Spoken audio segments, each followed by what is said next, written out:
day arrangé. a ci ñëwal na nga argumenté li ngay wax nag. ok xam nga sëñ Moustapha Sy nga ni nee dañ ko bëggoon a lan sàcc. yow mi fi riim kay. waxal nga naan ay yow nee nga dérangé wul day arrangé. day dérangé léegi argumenté day arrangé ñi muy arrangé kay arrangé na leen si mag si gàmm gi. léegi chaque jour ñi mu àndal ñëpp mi ngeen di arrangé. waaw léegi mais nee dañ ko bëggoon a sàcc wala dañ ko bëggoon a denc. dañ ko bëggoon a waa kidnap. mais kilifa gu toll nii ak ñi muy àndal sëñ Moustapha Sy jege ko sax ñaata mètre mënoo koo jege. kenn boobu ab tukki la wax xam nga du fii tukki waaw fii kay bu fekkee yàlla dogal na sunu borom dimbali ko ba mu jóge fii si jàmm ak salaam ba mu dem si yeneen réew yi bokkuñu ak sunu réew. ndax yeneen réew yi ñëpp ne nañ ñoo gën a organiser sunu réew. ñoo gën a tegu sunu réew seeni rang ñoo gën a jub suñuy réew. kon nag réew yooya moom bu fa sunu doomu réew demee bu ñu ko fay indi ay problème kon sunum réew ñi nga xam ne ñoom lañ dénk waa bitim réew dinañ dem lijjanti ko waaye bu doon sunum réew mi daal moom problème bu fi am mën naa koo ji même fii ci biir réew mi day am ne des fois mu bëgg a génn ñu gàllankoor ko des fois cortège am ñu koy kar wax na ko rek cortège am doon nañ ko gàllankoor kañ yow Assane xanaa diglu woon nag Serigne Moustapha Sy diglu naa ko mais gis nga mais kon bu sooy cortège Serigne Moustapha Sy moom fii Sénégal gisuma ko fi mën a kar waaw voilà cortège Serigne Moustapha Sy bii fii gisuma ko fi mën a kar ndax cortège bi moo gën a sax moo ëpp doole sax cortège su président ni muy doxee ndax gis naa ko te nit ñi gis sax doo leen ñeme. même dañ doon coupé si nee na ko ñu dëkk ñoom ñëpp dañuy coupé seen courant yi lakk nañ ab taabalam lakk micro bi mu daan defee ci gàmm. mais courant beneen micro la yor ren sax. mais courant kay fépp lay coupé yow fii démb defoo fi émission ndax courant bu coupé. waaw léegi kay li si kii mooy ku defee ci programme bu toll nii wutal sa groupe teg. waaw programme yi ma xam man da ngay wut groupe bu mag nga teg. programme sa installation courant bu yàq matériel ak groupe dafa bokk Assane. moo tax man la bu courant coupé nga installé sa groupe ko continuer. d'accord mais groupe bu am doole dëgg nga wut yoo xamante ni bu courant bu coupé foofa lay yem du lakk sa courant. courant bu coupé moom voilà courant bu coupé moom mënut a ñàkk ci réew mi ni muy doxee. et puis matériel bu yàqu ñëpp ay yàqule ay matériel kon daal sëriñ bi ñun moom la ñu am moom la ñu yaakaar moom la ñuy diglu. tey lépp loo xamante ni wax na ko sa màggal ga diglu nañ ko. li nga xamante si wàllum yonent bi la jëm dégg nañ ko li jëm si wàllum maamam ak ña fa teew dégg nañ ko waaye li nga xam ne moo jëm si wàllum politique it dégg nañ ko ñu ngi koy jëfee waaye daal ñun Souhaïbou Diop réew mi fi mu toll nii nañu bàyyante xel ñun ñëpp jàppante. d'accord ayca Alaaji loo déggee ci kàddu Serigne Moustapha Sy ci niñ koy diaboliser ak acharnement bi ñuy def ci kawam li mu nettali lépp ci gàmm gi. waaw sëñ Moustapha de defe naa ne digganteem ak état du tey waaye boo interrogé taarix di nga xam ni lu yàgg la depuis ci jamonoy Abdou Diouf bañ tëj ko fi mu daal di génn ba mu génnee it gis nga la nga xamante ni mooy discours yi nga xamante ni bi tamit moom la dana amal moom bën na que ni ay discours am moom je pense que ni soppeekuwul boo ko déggee même ni mu doon waxee ak mi nga xamante ni bi ci ni mu doon jëflanteeg état xam naa ne nag état yi nga xamante ni bi daal ñoo fi jot a jaar ni ci sénégalais yu bari ñàkkee am satisfaction rek loolu mooy feeñ la plupart aussi tamit ci ay waxam que ni état yi nga xam ni moo fiy jaar maanaam seeni doxalin di nga ci gis ak geng goo xamante ni ki xam naa ni nag moom mu nekk koo xam tamit révolutionnaire la bañkat la te tamit nekk na koo xamante ni ki bokkut ci ñi nga xamante ni bi jàpp naa ni moom état séntu ko ci lu bari doonte li muy def it ay manifestation gis nga ni nga xamante ni bi noonu la ñuy organiser ak tamit la nga xam ni moom la ñuy def ci seeni manifestation donc loolu nag xam nga tey ji état bu fekkente ni bi moom jéem na la galgal munu la galgal maanaam day jéem a fànq say position fi nga war a jëlee xaalis ak parce que yooyu lay njort parce que état day jàpp ni bu teewee loxoom rek di nga daw si wutal si ko mais bu teewee loxoom gis ni yaa ngi survivre yaa ngi dund te yëgoo ko faale woo ko ci lenn là da ngay gis ni ay problème day commencé di am parce que foofu rek la foogoon ne war na cee mën a téye te ñoom bon defe naa ni bon pour état mën leen a galgal day xaw a kii parce que defe naa ni système bi nga xamante ni ñoom moom lañ mës di doxee mooy seen système bi nga xam ne mooy cotiser mu nekk ay taalibe yoo xamante ne bi aussi tamit ñu discipliné lañ. jox seen sëriñ bopp. di liggéey organisation moo tax organisé wu am solo organisé boobu mooy li nga xam ne moo leen permettre ñuy survivre ci jamono yi nga xamante ni bi dafa waroon a metti état tamit dafa am lu sëñ Tuubaa wax moo benn bis ma xaw ma yaa ko doon wax xaw ma après ma gis ko ci benn kii bu neex ne fexeel ba nit ñi bu ñu xam sak am wala sak ñàkk kun kaatiman li dori wal buusa tanal xasar wa taalul ji la yaa mu taal voilà c'est que loolu mooy maanaam ñoom état buñ koy xool dañ naan kii am na lu ne léegi nag buy voyage yi dañuy defe ne ci voyage yooyu la koy jëlee li muy am léegi nag dañ koy jéem a gàllankoor jéem koo caxabal jéem koo sakk yooyu ñuy jéem a sakk nag ci loolu lañ ci pour man loolu mooy jubluwaay bi nga xamante ni bi moom la ñuy def moo tax muy expliquer yenn problème yi nga xamante ni bi mi ngi koy jonkonteel te xam na ni tey yor na loo xamante ni bii tey am na noo xam ne bu ko nangu woon a doxee tey je pense que du am ak problème benn état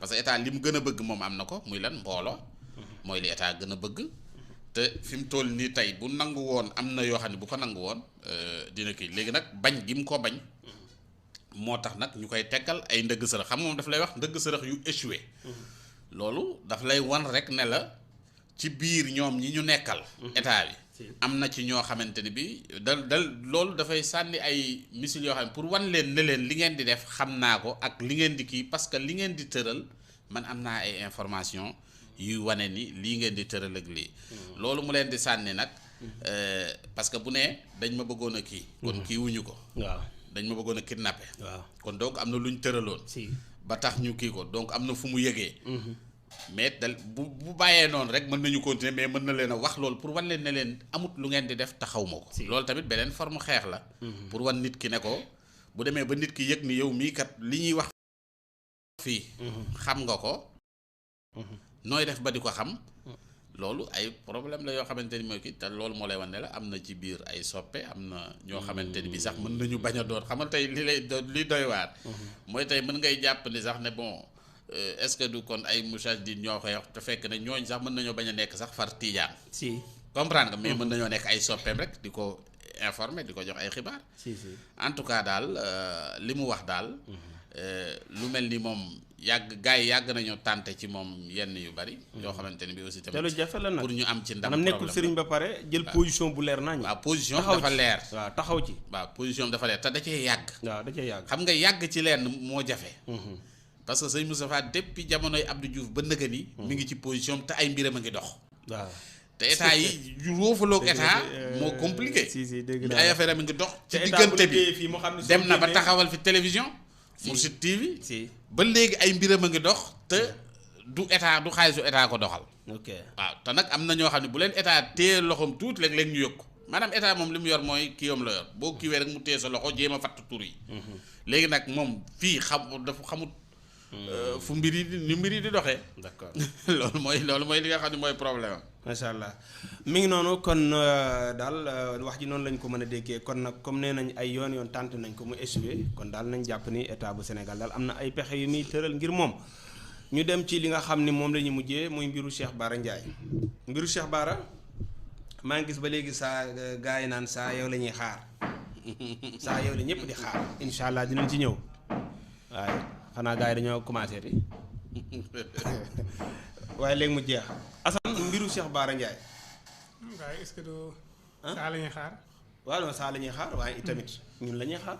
c'est-à-dire Cheikh Bara moom ku ne yow mii néew na émission bu ñuy génn te Cheikh Bara woowu la dégg nga maam waxal waaw. te Cheikh Bara ku la woo ku la laaj ne la kañ nga déggante ak Cheikh Bara léegi nga ne ko bis tàngam kon mbiru Cheikh Bara ñun lañ ciy xaar bi nga gisee audio yi génn. am ñu ni Cheikh Bara la am ñu ni du moom am ñu dute ni dañoo bëgg a yàq image am ñu ni état bu Sénégal moo nekk ci ginnaawam am ñeneen ñu génn feneen ni waaw ana ki mu doon waxal ana ñu mu doon waxal ba ñu jël waxi Cheikh Bara ji indi ko ci jamono ji ci heure bii lu tax ñu ni groupe ba mu nekkoon groupe privé la groupe yooyu ñu ci bari bokkoon nañ ci man maa ngi ci bokk benn boo xam ne maa ngi leen nuyu waa kennal Sëñ Tuubaa lañ tuddee seen bopp amul benn audio bu fay génn ci waxtaane Sëñ Tuubaa amul politique amul dara Sëñ Tuubaa képp la ñuy waxtaane waaye dañ naan règlement groupe bi mooy benn audio du fi génn te defe naa gars yi respecté nañ ko ci li ma yaakaar lan nga jàngat ci audio yi bi nga gisee mu génn. audio yi de xanaa xaw see mere yenn Sénégalais yi. xaw see xam ne yenn Sénégalais yi seen gis-gis agut Gàmbi gii ñoo Adama Barrow yam yenn Sénégalais yi Adama Barrow sax a leen tane ndax xamul tax Adama Barrow tane leen son yu yow naka ngay dégg ab audio nit di si wax ñu ne audio bi kat diw moo si wax nga ni diw mi wax kat man la faral man son yi bu farak man baal ma rési ñu may wax nga dëgg maa ngi fàttali Mohamed Seck merci jërëjëf ñu xool élément bi dellu si waat Abdoulaye Lo bu alxames nag ma seetaan di nga xam ne ñii di layal Sonko ñëpp mënuñoo lay dinaa ko lay yu juba jub yoo xam ne nii bu ñu fa jógee li nga xam ne maanaam gars yi dañuy nax rek naan ñu ENAM ak concours ak sëñ bi amut benn école buñ naan fii lañuy jàngalee njiitum réew amut gars yi yëpp dañuy sóob yërëm naa nag ki jàpp ne gars yi sóobuñu ba mu teekoo sóob Macky Sall sax day na paate amul fenn fu ñuy jàngalee conseil de ministre amul fu ñuy jàngalee débat politique toog ci plateau sab xarit wéyoole nga ñëw toog dafa si yéene ne wéyoole wut yooyu amut fenn man fii ne xam gi ma xam ne Ousmane Sonko daa dem ca massage kat ba wóor na ma ne moom ndiggam méttiwut wóor na ma ne massage yóbbu ko foon maanaam ci loolu nag fii ne nii ci laa ko mën a raxase ba mu set wecc te Basiiru sax moom fii ne daa demee daa mel ne daa gëm ne Sonko moom da doon maase wujji Sonko maase wujji couvre-feu bii lañ tëj dëkk bi gaa yi mënatuñoo dem Mbuur faju ji te couvre-feu bi day waaj a yàgg ñi daan làq yu mos ñëpp dañ koy forcer gis nga Youssou Ndour barki démb toj le na Sonko toj le na bu subaa da nga dégg keneen ko toj le ndax man yu mi moom bu bëggee génn day booxu te gaa yi mënatuñoo dem Maroc ndax dañoo tëj frontières yi France dañoo tëj seeni frontière Mbuur gii ñi daa làq di ko def bu 9h jotee xale bu jigéen bi mënatut a génn fii séminaire yi mënatut a nekk li nga mën mooy xaj-xajal waa xam nga ne Sonko mu toog ba 21h taalub otoom moom jenn jëmmam jooju képp man dong man mii du ma dox guddi man képp di ànd moom dong taalub otoom dem dugg ci kër di seetug jigéen sëñ bi salaamaaleykum sëñ Abdourahmane daal boo bëggee dégg dëgg lii may bëgg a wax moo fi nekk maanaam nag doon naa xaar nag ba Pape Waaj nekk di audio nag ma mën a mi ngi noonu jaajëf Modou góor ñaari jabar ñu ngi koy siyaar bu baax a baax daa demoon Kaolack gàmmu ji yàlla na tànki demeek tànki ñëw yëpp nekk ay tuyaaba Assane audio yi moo nekk nii ñu baal ñu amoon na audio vidéo man maa fàtte woon nga ni dafa am sénégalais yu ñaawlu seen taxawaay. waaw man ñëwaguma sax si Cheikh Bara mais si sénégalais yi. nga ni seen gis-gis. gis àggul sax Gàmbi si Adama Barrow. naka laay indee ab audio ñu ne audio bi kat Souhaïbou Diop la ma diglu ko. mais jégal sa micro comme ni. naka la ñuy indee ab audio ma diglu audio bi ñu ne Souhaïbou Diop la mën leen kii di Souhaïbou Diop saa njóogu la. mu loolu dug maandute. lii loolu buñ ne comme ça ma diglu audio ni audio bii. non kii di Souhaïbou Diop non kii saa njóogu la. waaw. am na ñaan sax Sa Ndiogou est-ce que Sa Ndiogou defu ko pour toppandoo wala nangam lii am nañu ko man ñii naan lii montage lii yow loolu lu sa yoon. ok yow nee nañ la Souhaïbou Diop kat ma wax lii diglu nga li Souhaïbou Diop wax yow ànd nga ci ak moom wala àndoo ci ak moom loolu léegi fi ne. ok wala nga ni Souhaïbou Diop di li mu wax kat ñun neex nañu ndax ñun daanañu défendre tey nag donte pëtëxal nañu sax te li mu wax nii ku ko saytu suñu biir dina ko gis mais bëgg nañ. ok waaw. bu dee côté Adji Sarr bi man dama yaakaaroon Cheikh Bara yàgg na ak Ousmane Sonko. loolu nga foog man damaa yaakaaroon dafa yàgg gunge Ousmane Sonko di ko jàppale. mais si waxtaan boo ko digloo mook Ousmane Sonko yàgguñu ndax affaire Adji Sarr bi mu ñëwee Adji Sarr la àndaloon. mais bi mu demee ba si biir xam na ni Adji Sarr nekkut ci jàpp na ni Adji Sarr nekkut si dëgg mu dem ànd ak Ousmane Sonko. ci liñ diglu si waxtaan wi. si beneen bi it gis jàngat nañ si mbirum Adama Barrow gis-gisam bu gàtt bu Ousmane Sonko jàngat nañ si it ni Ousmane Sonko paleek solo gi. jàngal nañ si Ousmane Sonko bu jëlee réew mi fan la jëm baa duñ pëtëxal réew mi léegi nag waa Pastef ñi nga xam ne benn angle bi rek la ñu jël muy problème mu Adji Sarr bi. naan Adji Sarr nangam affaire bi problème mu Adji Sarr.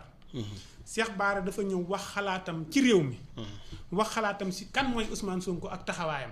waaw ñëwaat waxaat si taxawaayam ak Ousmane Sonko.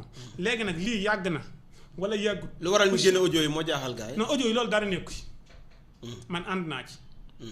yow ànd nga ci audio yi indi xam nga lu tax sooy bu fekkee da ngaa nekk si ab groupe nga wax ay nit dégg la da nga dem bay jël ab audio dem bay wax ab groupe ak lu mën a nga wax nii war ngaa xam ne yaa ngi wax ak àddina. mais dafa am groupe privé. non privé amul. bés tee wàcc amul privé. amul privé. Assane groupe privé amul barki alxuraan amul privé. yow daa bokk ci ay groupe. man groupe bu ma man di bokk saa bu ma wakaalee jàpp naa ne Souhaïbou Diop mi ngi may diglu mi ngi toog ak Sa Ndiogou loolu privé la. non waaye mais dafa am li ñu naan bureau ak. groupe non bureau loolu privé amul. privé amul privé xam nga mooy lan ma toog nga toog ma ni la Ousmane Sonko gis-gisam ak gis-gisu Adama Barrow bi benn lañ nañ fi bàyyi président Macky Sall. ok waaw mënoo bàyyi Adama Barrow mi ngi tudd ci waxtaan. Adama Barrow moo fi xew. moo xew fan. moo xew fi mu toll nii munoo wax te génne woo ko ndax moog Ousmane Sonko ñoo yem. ah oui. du loolu lañ wax non Adama Barrow mi. waaw du loolu la sunu sëriñ wax te sunu sëriñ moom la Sénégal yi di diglu. kuy seen sëriñ. ba sëñ Bara Ndiaye.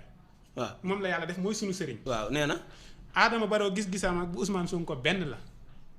léegi nag li ñu war a xool mooy ba mu ko waxee yàgg na diggante bi lan la fi Ousmane Sonko prouvé ba war a sut Adama Barrow ndax man damay gis léeg-léeg ñu teg wax yi ma Abdou Aziz Sy Dabakh mu réglé dëkk bi. waaw kon wax ju yàgg ak wax ju jege amul problème. d'accord lan mooy problème mooy lii mu wax nii lan lañ ciy jàngat. d'accord kenn ku nekk ban gis-gis nga si amee mais daal bu si kenn parparloo kenn bu ko kenn jiiñ kenn bu ko ku ko jiiñ président Macky Sall def nga lu du yoon ku ko jiiñ président Macky Sall. mais ñi mu ko doon waxal ñoom itam. non amul waxal.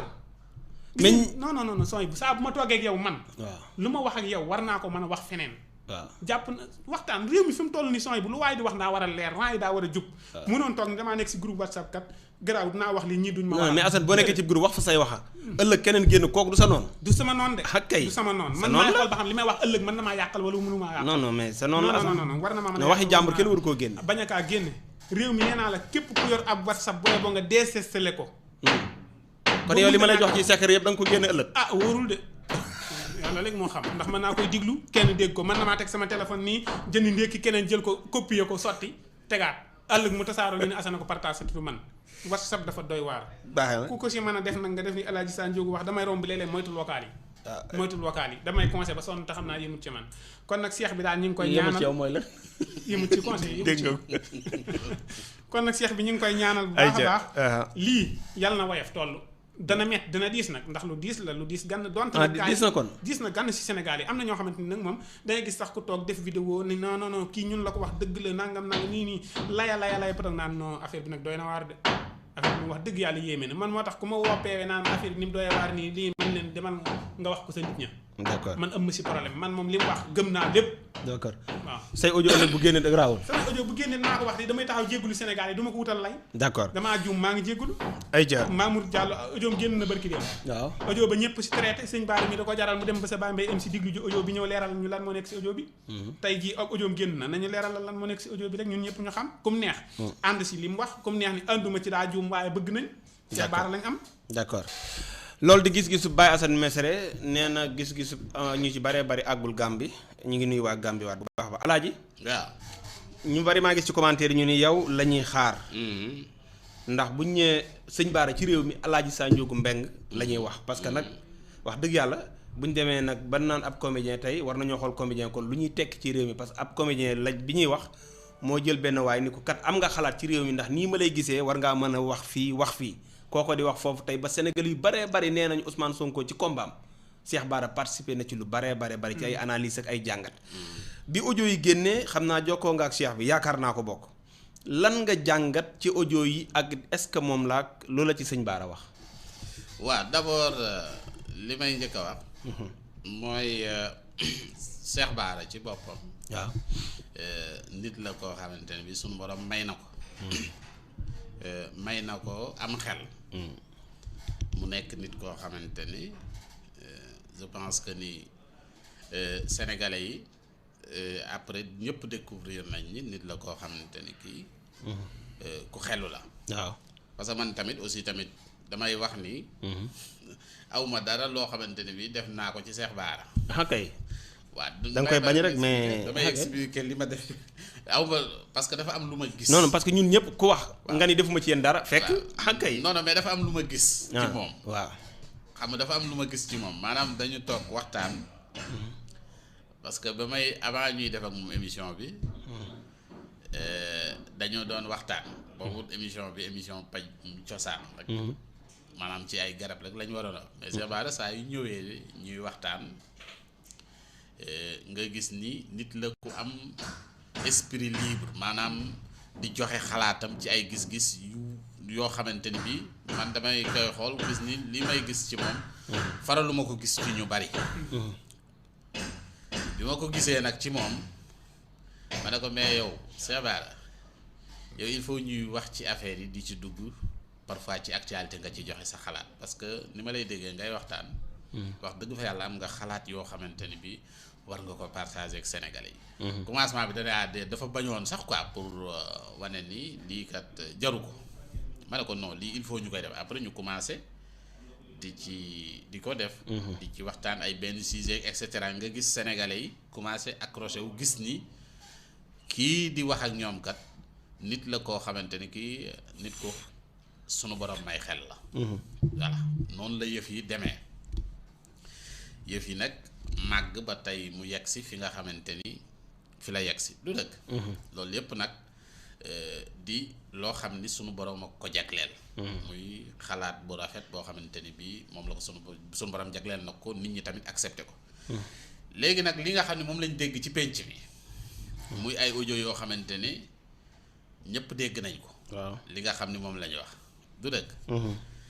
man ak Cheikh Bara ñu war a def émission jeudi. du dëgg li wolof di wax naan jiitu paaka ci mbaram. loolu da ko fi dul jar. je pense que sunu borom yàlla nañu may. lii loolu non ñun yow la ñuy xaar. man ma xaaree. non yow la ñuy xaar man munuma lu dul. non paaka mi yow yaay paaka mi yaay mbar mi non yaay paaka mi yaay mbar mi.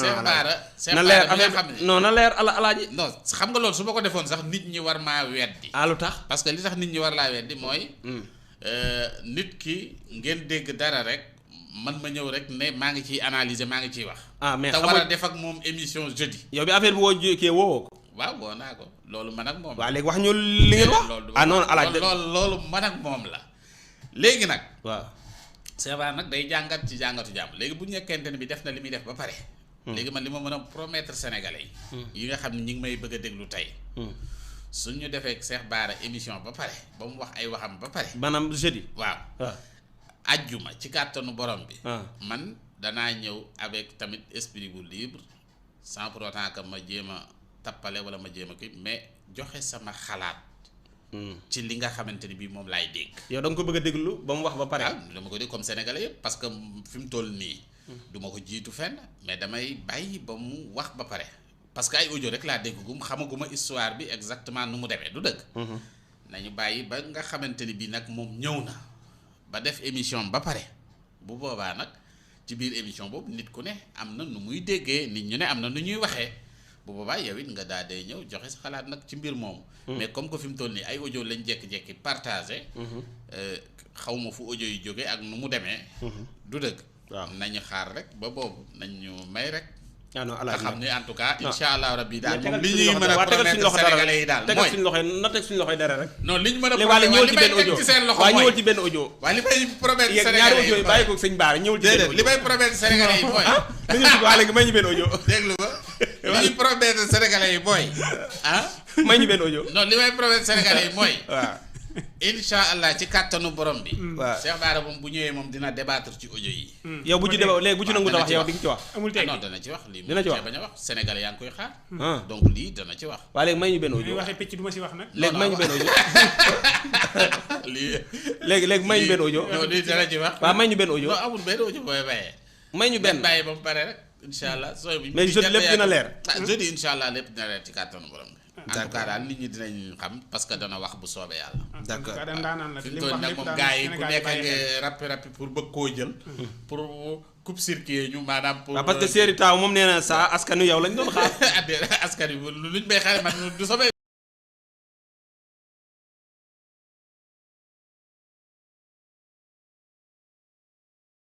nañu xaar daal ba alxamis ak jàmm ci kàttanu borom bi ñoom ñëpp daal nañ escorté daal di xaar takk show incha allah. jeudi waaw bu ko defee buñ ñëwee. dana ci indi incha allah boppam du metti jeudi. non yàlla na ko yàlla may wér. wala Moussa. en tout cas li mu wax moom. mi ngi suñu bopp it bàyyi nañ ko xel te noté nañ ko en tout cas daal élection yi di ñëw dinañ si bàyyi xel bu baax a baax si ni ñuy war a fal. d'accord mi ngi noonu mbokk yi lii lañ indi woon maa ngi nuyu bu baax nag kii ngeen gis mu toog Abdou la tudd. Abdou dama ko fi indi uniquement pour jox ko machine bii ngeen gis maa ko jox. ni ko képp ku commentaire aw saaga maanaam privé ko. commentaire am bu mu génnati. du mën a commentaire. fi mu toll nii bu ngeen xoolee am na ay gars yu saaga waaye ñu ngi saaga waaye. seen commentaire génnul parce que privé nañ ko. dégg nga maam. ñoom la ñuy saaga noonu day. non da ngay léegi man d'accord naa nga ni saa moom ànduma ak yow. Assane ànduma ak yow son bi li nga wax nangam ñu débat mais saaga moom ku ko def fii dootoo fi commentaire parce que Abdou mii ku bëggul sa waajur nag ku bëggul sa waajur Abdou mii looloo ko fi indi Abdou mii fi mu toll nii képp ku ni damay balaa damay gi àgg Abdou yóbbu na la ca mbalit ku ni damay kay day jël image yaayam teg rek waaw mi ngi noonu kon boog Abdou jaajëf na gën a nice de ba kañ di gërëm Baye Cheikh Diouf di ko ñaanal mu yàgg fi loolu te wér amiin kontaan nañ ci